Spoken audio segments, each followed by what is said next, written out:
जीवन में आराम, विश्राम आवश्यक है। मैं डॉक्टर आनंद प्रदीक्षित इसी विषय पर बात करूंगा और ये आपके लिए पूरा वीडियो देखना आवश्यक है, क्योंकि मैं जान जाता हूं कमेंट्स से कि आपने पूरा वीडियो देखा है या नहीं देखा। प्रिय बच्चे, पूरा वीडियो देखिए। इतना समय आपके पास होना चाहिए कि गुरुजनों का पूरा वीडियो आप देखें, बहुत आवश्यक है। आप तो बहुत किस्मत वाले हैं कि आपके पास बहुत सारे गुरुजन हैं और बहुत अच्छे गुरुजन हैं। मैं तो बहुत से गुरुजनों के आगे कहीं भी नहीं हूँ। आपके पास आचार्य प्रशांत हैं, खान सर हैं, डॉक्टर विकास दिव्य कीर्ति हैं, बहुत अच्छे अच्छे गुरुजन हैं, बहुत अच्छा पढ़ाते हैं, बहुत अच्छा सिखाते हैं, बहुत अच्छी बातें करते हैं। हाँ, कुछ बातों पर सिद्धांतता में उनसे सहमत नहीं होता, कोई बात नहीं है। असहमति तो सभी का अधिकार है। मैं आचार्य प्रशांत की इस बात से सहमत नहीं होता कि मैं ही ब्रह्म हूँ। ये तो दो प्रकार के वाद हैं। एक जो ये मानता है कि हम ब्रह्मास्मि, और दूसरा ये मानता है कि ब्रह्म और जीव अलग अलग। कोई बात नहीं। मैं डॉक्टर विकास दिव्य कीर्ति के मॉक इंटरव्यू से सहमत नहीं हूँ। जो सेलेक्ट हो गया उसका क्या मॉक इंटरव्यू लेना। इसी प्रकार से खान सर बहुत मजाक करते हैं पढ़ाने में, मैं उस बात से सहमत नहीं हूँ।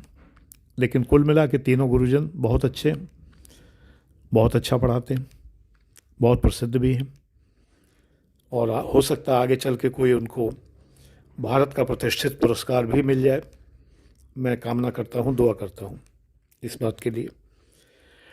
तो बात कर रहे थे हम आराम की, विश्राम। एक आईएएस एस्पिरेंट के लिए, या एक व्यापारी के लिए, या एक डॉक्टर के लिए, इंजीनियर के लिए, चार्टर्ड अकाउंटेंट के लिए, वकील के लिए, या किसी भी प्रोफेशनल के लिए विश्राम बहुत आवश्यक है। लेबर लॉ में भी श्रमिकों के लिए भी विश्राम की व्यवस्था की गई है। इसीलिए साप्ताहिक छुट्टी घोषित की जाती है कि आज मंगलवार को बाज़ार बंद रहेगा, कि सोमवार को बाज़ार बंद रहेगा, या संडे की छुट्टी होगी, वगैरह वगैरह। ये विश्राम की ही कंसेप्ट है।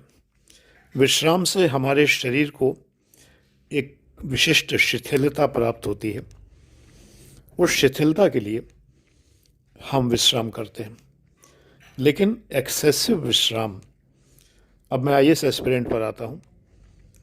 एक्सेसिव विश्राम, आवश्यकता से अधिक विश्राम आपके लिए बहुत घातक है।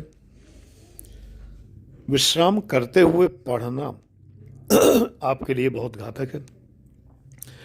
विश्राम के घंटे अलग होने चाहिए।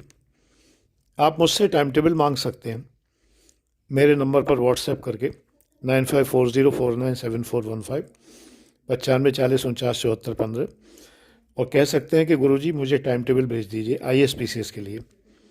ये 9-10 घंटे का टाइम टेबल है, किस प्रकार से हमें विश्राम करना चाहिए, कब क्या पढ़ना चाहिए, किस तरह रिवीजन करना चाहिए, पूरा टाइम टेबल बना रखा है। एक क्लिक में मुझे आपको भेजना है। जब मैं आपको टाइम टेबल भेज दूँ तो मुझे कुछ नहीं चाहिए आपसे, लेकिन एक चीज़ आपसे ज़रूर चाहिए मुझे, और वो होती है थैंक्स।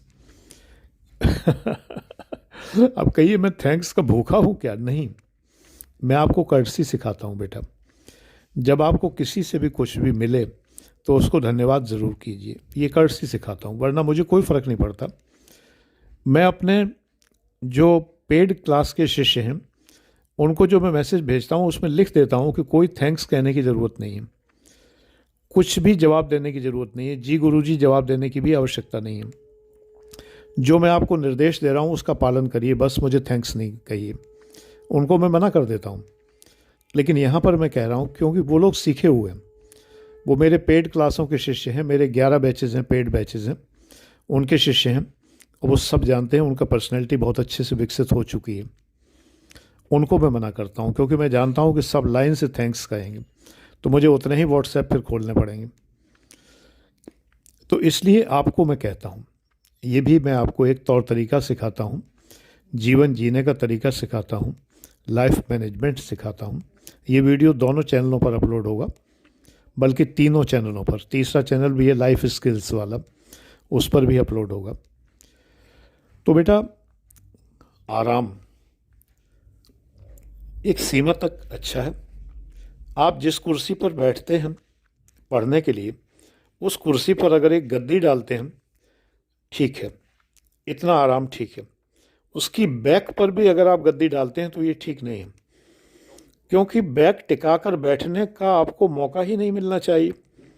आपको तो सारी किताबों से नोट्स बनाने चाहिए, और जब आप नोट्स बनाएंगे तो आगे को झुककर नोट्स बनाएंगे, गद्दी पर आराम करते हुए नोट्स नहीं बनाएंगे। और अगर आप ऑफिस चेयर ले लेते हैं, पुशबैक चेयर, जिसमें पीछे को धक्का दे के झूलते रहते हैं, बॉस वाली चेयर अगर आप खरीद कर पढ़ते हैं, तो बिल्कुल भी ठीक नहीं है। आराम एक सीमा तक ठीक है, विश्राम इतना ठीक नहीं है कि आपकी कर्म में बाधा बने। कर्म में बाधा नहीं बननी चाहिए। तो इसलिए हमारी ये मान्यता कि आराम सीमित हो उचित है। आराम सीमित मात्रा में करना चाहिए, वो ज़्यादा ठीक है। प्रसन्नता आराम से मिलती है, और आराम से हमारे अंदर आलस्य भी आता है। प्रसन्नता मिले वहाँ तक तो ठीक है, लेकिन आलस्य आने लगे, ऐसा आराम हमें नहीं करना चाहिए। तो इसलिए बस छोटा वीडियो रखूँगा। आपसे मेरा यही कहना है कि विश्राम कीजिए, लेकिन एक सीमा तक कीजिए। एक सीमा से अधिक का विश्राम ठीक नहीं है।